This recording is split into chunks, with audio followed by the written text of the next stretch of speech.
বিএনপির ভারপ্রাপ্ত চেয়ারম্যান তারেক রহমান শিগগিরই দেশে ফিরবেন।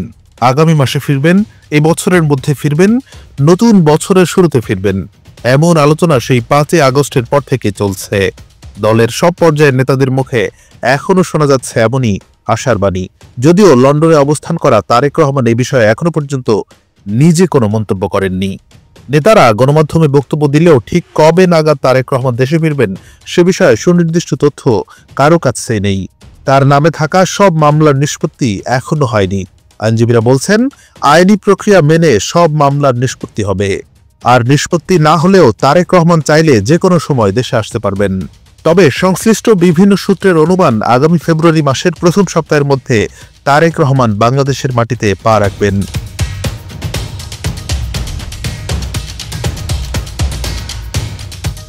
বর্তমানে তারেক রহমান দলের পাশাপাশি অঙ্গ ও সহযোগী সংগঠনের বিভিন্ন কর্মসূচিতে ভার্চুয়ালি সরাসরি যুক্ত থেকে বক্তব্য রাখলেও দেশে ফেরা নিয়ে এখনো তিনি নিজে কিছু বলেননি।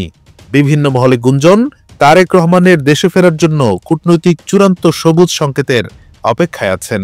আবার বলা হচ্ছে, বিদেশে বিএনপি চেয়ারপারসন বেগম খালেদা জিয়ার চিকিৎসা শেষে আগামী ফেব্রুয়ারি মাসের প্রথম সপ্তাহের মধ্যে একসঙ্গে মা ছেলে দেশে ফিরবেন।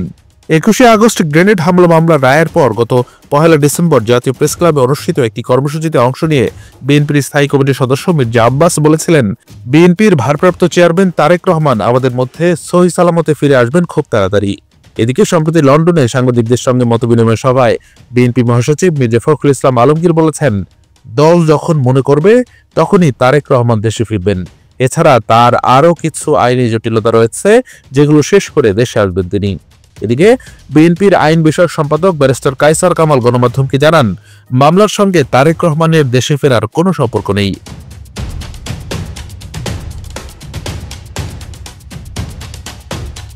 তারেক রহমান গত 16-17টি বছর দেশের বাইরে আছেন। কোটি কোটি নেতাকর্মী অপেক্ষা করছেন মানুষের প্রত্যাশার প্রতি সম্মান এবং নেতাকর্মীদের আবেগকে ধারণ করে দেশে আসার জন্য প্রয়োজনীয় পদক্ষেপ নেবেন তিনি আরো জানান, তারেক রহমানের বিরুদ্ধে গত 1-11 সরকারের সময় 21টি মামলা ছিল। এরপর শেখ হাসিনা ক্ষমতায় আসার পরে 21 আগস্ট গ্রেনেড হামলা মামলা, অর্থ পাচার মামলা করা হলো। বর্তমান পরিস্থিতিতে যদিও বিএনপি নেতারা তারেক রহমানের দেশে ফেরার বিষয়ে আশাবাদী, তবে এখনো নিশ্চিত কোনো সময় নির্ধারণ করা যায়নি। Anwar Hossain, BD archive.